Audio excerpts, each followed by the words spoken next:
émission socio-culturelle éducative. L'éducation, c'est la formation des noms.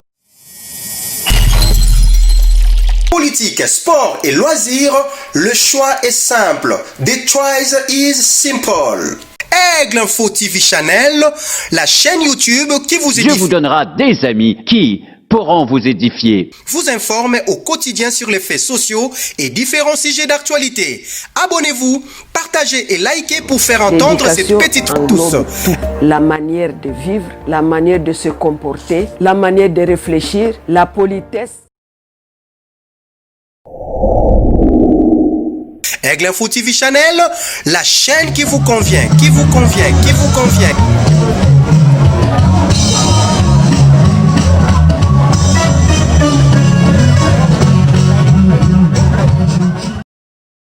Ouais, très chers internautes, bino bato bo s'abonner massivement à la chaîne Aigle Info TV Channel. Émission de Tolobela Congo, yango Tolobela Congo est une émission et analyse politique. Émission de cela analyse sur les différentes actualités aux qui s'est passé dans la République démocratique du Congo.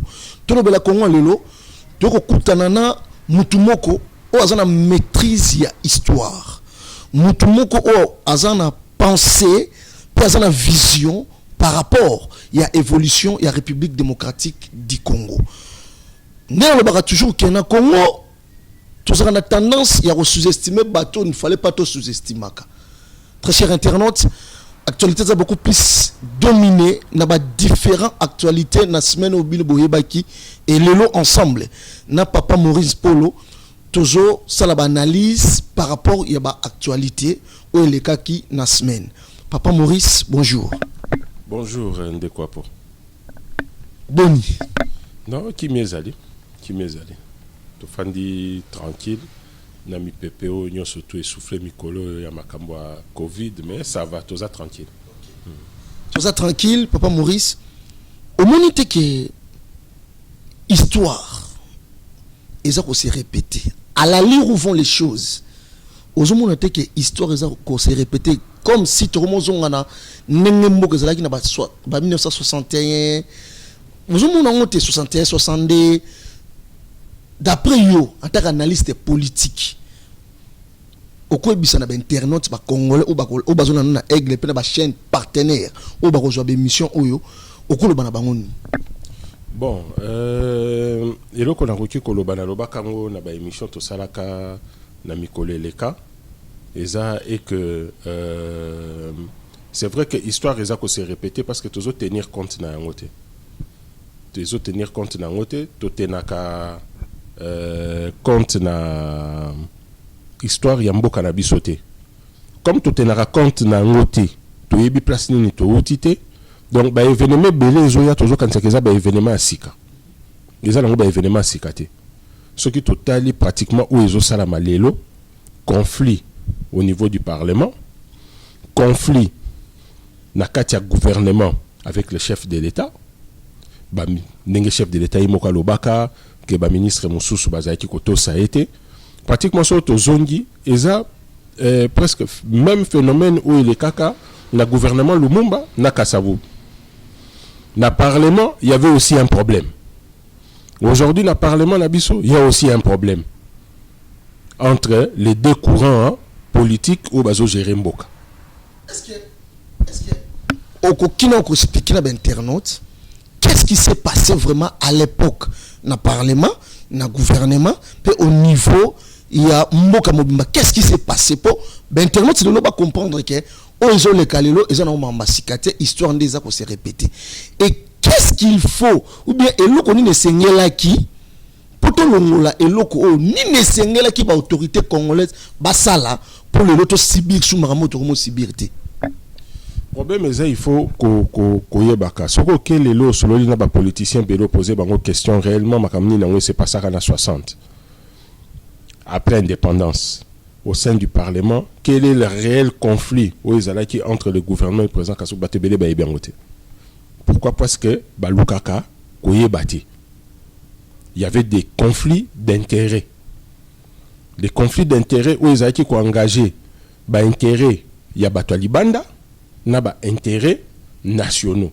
ezalaki na boyo bazalaki kobunda mpo na baintérêt nationaux, ezalaki na boyo bazalaki déjà en connivence avec l'extérieur, bazalaki komona ke non bato so totiki bango kozala biso baintérêt na biso ya libanda et kozala compromis, d'où il fallait les écarter. Les contextes sont différents, mais c'est l'histoire du pays.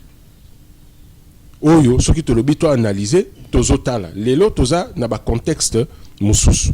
Qu'est-ce qui se passe? Tozo bunda, lelo pa mboka ekoka ko décoller.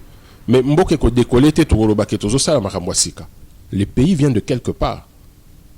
Le pays vient de quelque part. Il y a beaucoup de choses qui ont été faites. Et il y a beaucoup de choses qui ont été ignorées.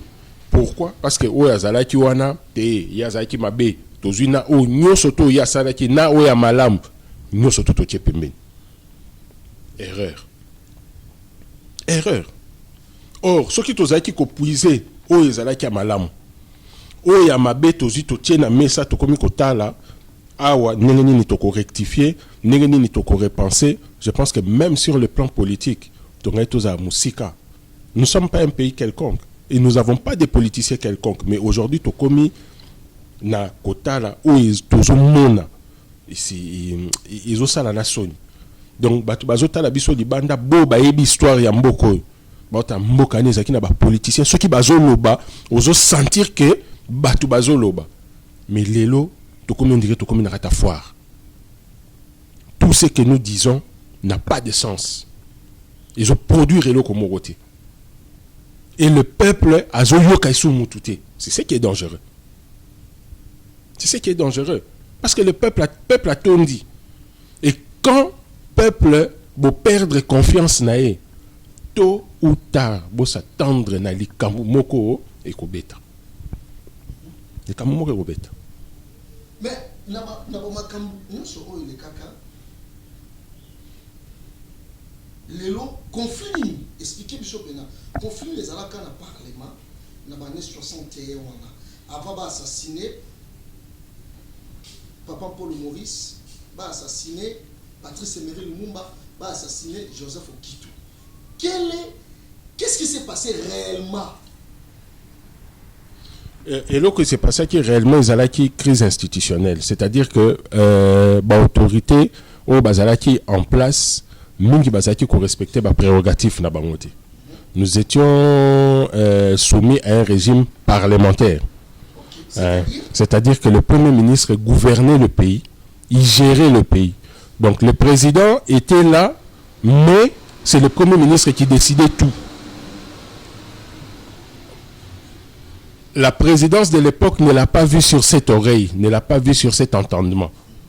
Et Brisaki, Mibe Komo et Belé, ou Yango Monaki même la conférence nationale, tant que la conférence nationale, Monseigneur Mosengo, n'a pas analyse, n'a pas investigation, ou Nyon Soto Bango Basalaki, qui qu'on reconnaître que en 60, la première crise institutionnelle a été créée par le président Kassavou, en révoquant le premier ministre Lumumba, sans tenir compte du Parlement. Or, Bango Nyon Soto Mibale Bazaki, ici du Parlement.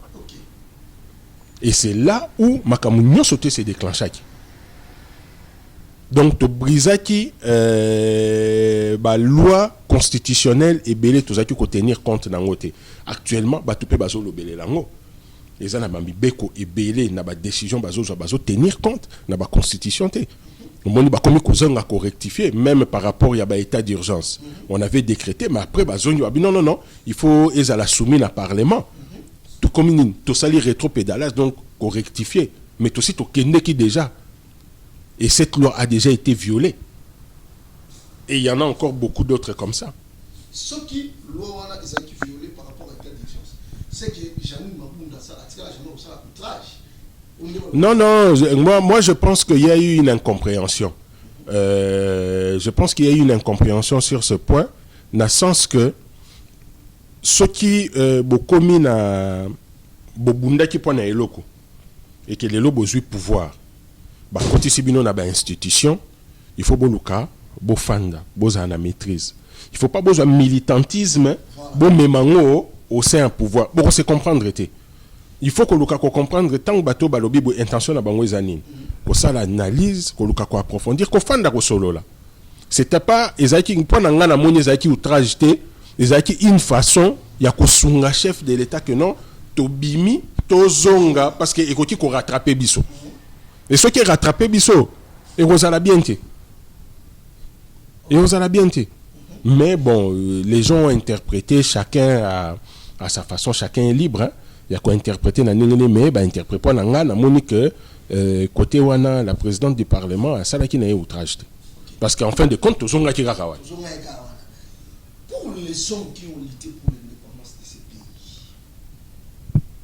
est-ce que réellement ils ont mérité ou ils ont mérité Patrice Emery Lumumba, Papa Paul Maurice, Joseph Okito, est-ce que Liozali, petit-fils et Paul Maurice, est-ce que réellement vous êtes reconnu par l'État congolais, vous êtes honoré par l'État congolais, ou bien vous êtes abandonné comme si Batouana Batika va tracer dans le Au moment où Kambo posait question, des fois on cherche à comprendre hein, qu'est-ce qui se passe au sein des dirigeants Nabiso.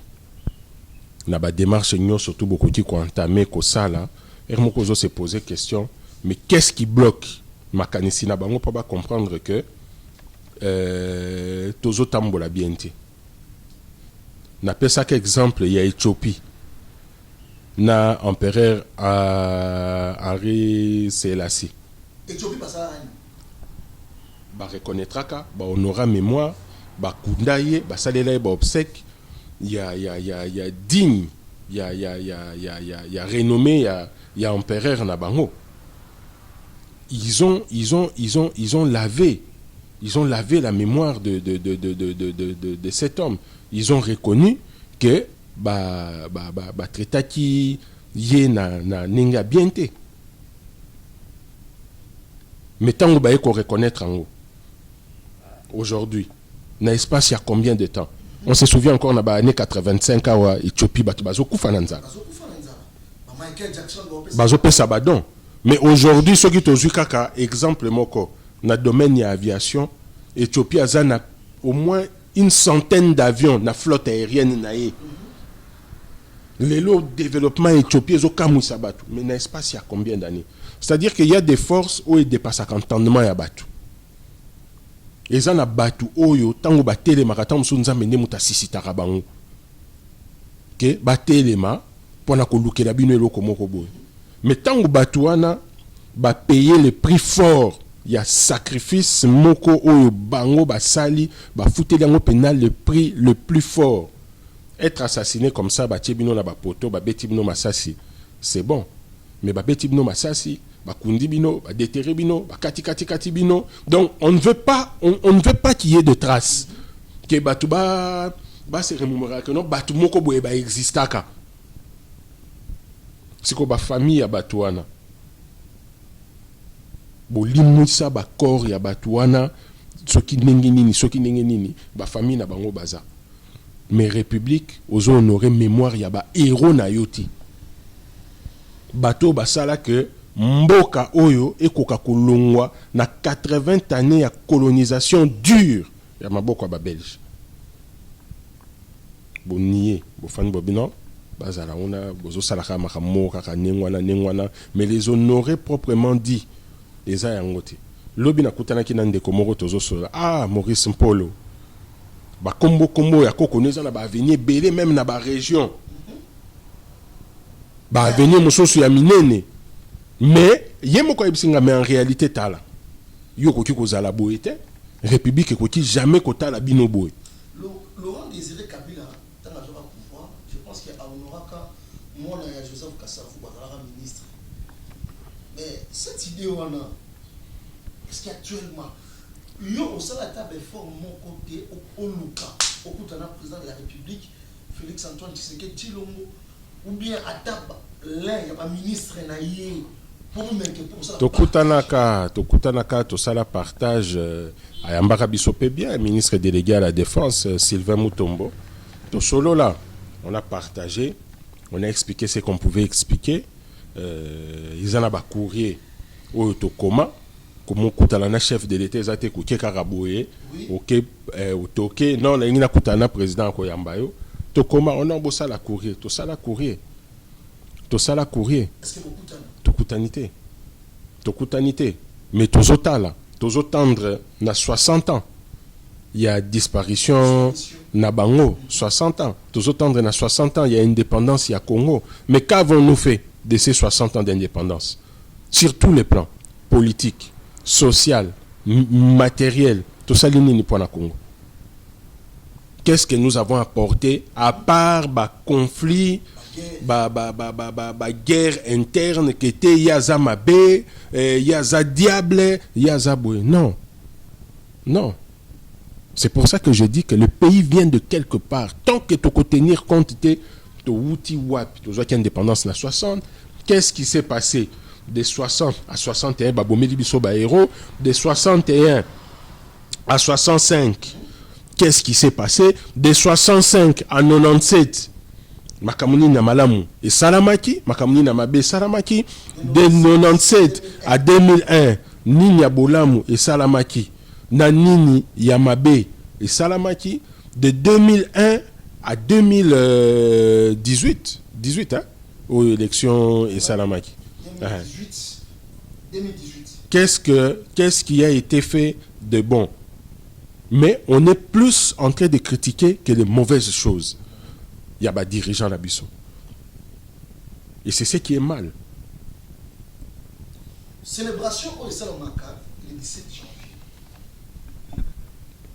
Tout le monde a célébration parce que jusqu'à présent, nan bakunda héros manate nan ba honora ba moté nan ba pesa ba mo li même on te fallait ba pesa ba mo selon coutume au esengi moka esa la moté ba le 7 janvier on a esa la moka ba célébration moka il y a ironie bien ba le 17 janvier là nga benga ngoza ba cérémonie de figuration. C'est-à-dire que le 17 janvier c'est un jour férié qui a été décrété pour honorer la mémoire. Mais sur le même la télévision, on n'en parle pas. Ah, on honore la mémoire de Patrice Emery Lumumba. Non, c'était un héros, c'est quelqu'un qui a combattu. Mais il n'y a pas de fond. Na information, bazopesa, il y a réalité, il y a combat na bango. Pourquoi? Ba yebi to ba yebite. Point d'interrogation. C'est quoi? Figuration. Non, quelle action de grâce Bokeko s'est retrouvé ou na monia oui on aura qui quand même bakendeki na messe bakendeki na monument qu'on déposé. C'est pas ça. Pour le moment ça dans un monument. Azana ngote. Joseph Oki toi monument. Baza monumenté. Famille ba okendeko se recueillir wap. Famille ba okendeko se recueillir wap. Ces jours où on est à la journée moko douloureuse pour Nabiso. Très douloureuse pour mes parents qui sont encore vivants. Ba okende wapi. C'est pas comme ça qu'on honore la mémoire des personnes. Ce qui est personne moro quelconque bon. Mais ba dirigeant ya mboka ba kufi na ba fonction ya minene. Paul Maurice a kufa na fonction. Azalaki Paul Maurice azara militaire. Paul Maurice azalaki chef d'état-major de l'armée nationale congolaise et ministre de la jeunesse et des sports. Okay. Donc ba fonction ya kufela kinango ya suka ya ngwana. Problème ezalaki makasi parce que ceux qui bâti Karabango, Koto Lumumba Simbi, gouvernement en même temps ministre de la Défense, Koto Mpolo a eu contrôle ya armée, Koto Okito a eu contrôle ya institution par les sénatoriales, baza pratiquement président Sénat. Donc contourner bango dinga kezala moins compliqué. Contourner na bango dinga kezala moins compliqué.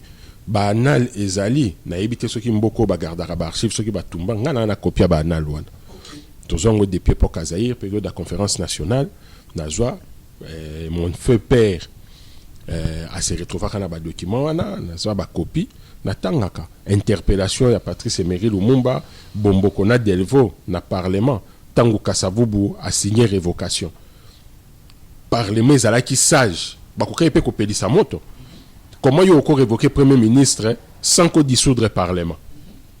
Parce que il y a beaucoup posé élu dans le Parlement, tout ça dans un régime parlementaire. Donc il faut révoquer Premier ministre. Bon, Mais bah jouer qui la sagesse pour ne pas allumer le feu, bah problème est qui déjà belé, bah interpeller qui les trois personnes boya qu'on s'expliquer à un parlement, pour comprendre réellement quel est le problème qu'il y a entre vous et la présidence de la République. Sokotangi bah anal parlementaire waneza très riche, Lumumba amima qui ba éclaircissement nyonso. Il y a oyo problème ezalaki président Kassaouté problème ezalaki ba belge parce que le gouvernement Lumumba revendiquait l'argent ou les détournements il y a mbongo o isalamaka le 30 juin 60. Or on a ba accord ninge ba yokana kana table ronde que tous les acquis au 30 juin 1960 et qu'on s'est retrouvé dans la RDC appartiendra au gouvernement. Mais il s'est passé que le gouvernement, le 30 juin, gouvernement établi, babanda musala, mbongo ezate, mbongo nyonso to ezalaki na ba compte bancaire awa, na ba réserve, mbongo elimwe. Mais comme ba transfert, ba trace ezalaka, ils ont découvert mbongo kende kiwa.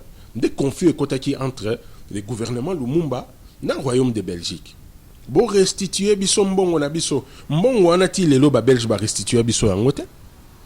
Yango mona et ça même conflit à contentieux belgo-zaïrois, les gens n'ont jamais compris. Quand Mobutu, Azaki Kokamatanana, ba belge, bazolo, les Zaïr nous doit, Mobutu Abandozong, c'est la bango, qui doit à qui?